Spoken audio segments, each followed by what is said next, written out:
दोस्तों जय श्री कृष्ण।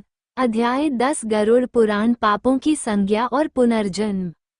गौ हत्या, कुबड़ा स्त्री हत्या, पेट गिराना, बीमारियों से लिप्त अवैध संबंध, हिजड़ा दूसरों को दिए बिना मिठाई खाना, सूजी गर्दन, श्राद्ध में अशुद्ध पकवान, फ्लेरी वेद शास्त्रों का विरोध, पी लिया, पुस्तक चुराना, अंधा ब्राह्मण, गौ को पैर मारना, लंगड़ा, झूठ बोलना, हकलाना, जहर देना, पागल खाना चुराना, चूहा, सब्जी चुराना, मोर धातु चुराना, गरीबी नमक चुराना, चींटी, फल फूल पान चुराना, जंगली बंदर जूते, कपास चुराना, भेद बकरी, शिकार करना, कसाई के घर बकरी जहर पान करके मृत्यु, काला नाग, बगल में छुरी, मुंह में राम राम, ब्राह्मण, सारस मित्र को धोखा, गीध, बिक्री में धोखा, उल्लू माता, पिता से झगड़ा, पेट में ही मर जाना,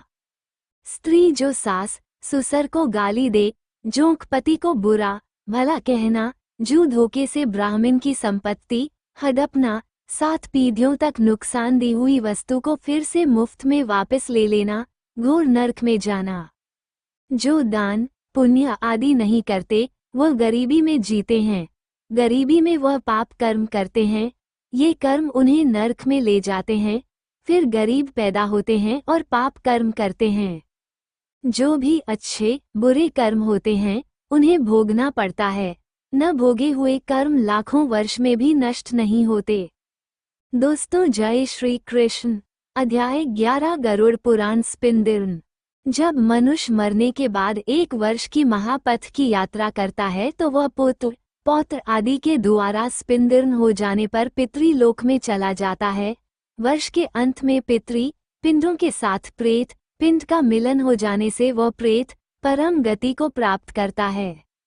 ग्रस्त पिता की मृत्यु हो जाने पर यदि स्पिंदी पुनः श्राद्ध नहीं हुआ है तो किसी का विवाह संस्कार नहीं हो सकता, इसलिए दुआश को ही पुत्र को स्पेंदी पुनः कर देना चाहिए। ये करने के बाद भी 12 महीने तक पोष श्राद्ध नियमानुसार करना चाहिए। मृतक का दाह संस्कार हो जाने के बाद एकादश दुआश इन दोनों दिन में प्रेत भोजन करता है। इन दोनों दिन जो कुछ भी प्राणी के निमित्त दिया जाता है उसे प्रेत शब्द के साथ दिया जाना चाहिए, क्योंकि वह मृतक के लिए आनंददायक होता है। सफेदीकरण कर देने के बाद जो भी दान दिया जाता है वह नाम गोत्र करके पितृ निमित्त करना चाहिए। प्रेत द्वादश संस्कार के अवसर पर यजमान जल से भरे 12 घटों का संकल्प करके दान करे। पकवान और फल से परिपूर्ण एक वेरधनी विशेष प्रकार का जल पात्र भगवान विष्णु, पकवान और फल से परिपूर्ण एक वेरधनी विशेष प्रकार का जल पात्र भगवान विष्णु। स्पिंदा की रस्म अपवित्र दिनों के बाद 12वें दिन अग्नि के समक्ष या बिना अग्नि के पूर्ण होती है।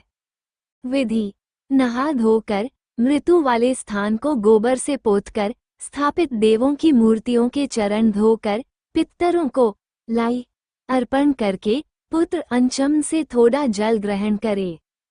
3 लाई के दाने वासुदेव, रुद्र और अर्का को अपने दादा और उनसे पूर्वज के रूप में और फिर मृतक को अर्पण करे। सभी की संदल चटनी, तुलसी पत्ते, धूप, सुगंधित वस्तुओं, उपहार आदि से पूजा करे। मृतक को दिए हुई श्रद्धांजलि को एक सोने की सलाख से 3 भागों में बांटकर एक भाग दूसरों में अच्छी प्रकार मिला लें। माता श्री का स्पिंदा दादियों के साथ और पिता का स्पिंदा दादाओं के साथ करना चाहिए।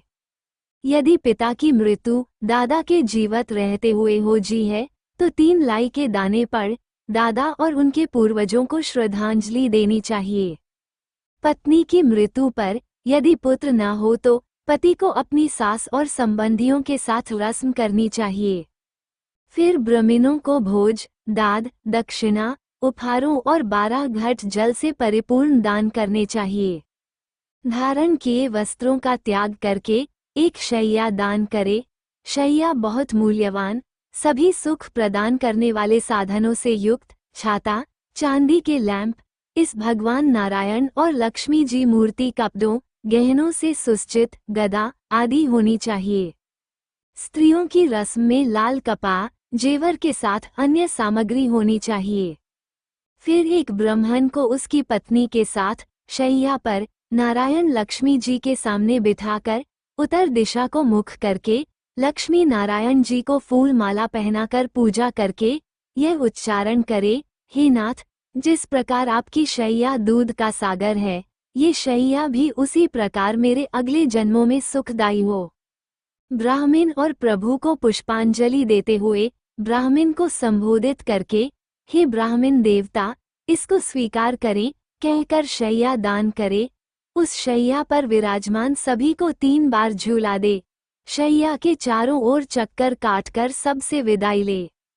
शैया दान की रस्म पूरी हो जाने के बाद 13 पद दान की रस्में, जिसमें एक छाता, चप्पल, कपड़े, अंगूठी, जल का मटका, कुशा, 5 बर्तन, ये 7 प्रकार के पद, इनके साथ एक लकड़ी का डंडा, तांबे का बर्तन, कच्चे चावल, जनेऊ और खाने की सामग्री 13 ब्राह्मणों को 12वें दिन दान करने से दिवंगत आत्मा को शांति मिलती है।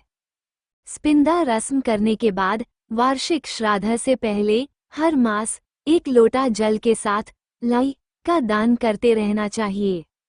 स्पिंदा मासिक और वार्षिक श्राद्ध संक्रांत में नहीं करने चाहिए। यदि वर्ष में 13 महीने आते हैं तो वार्षिक श्राद्ध 13वें महीने में होना चाहिए। जब संक्रांत नहीं है, लाई की आवश्यकता नहीं होती, केवल संक्रांत में आवश्यकता होती है। वार्षिक श्राद्ध के उपरांत सदा ही 3 श्राद्धांजलियां देनी चाहिए। एक श्राद्धांजलि पूर्वजों के लिए घातक होती है।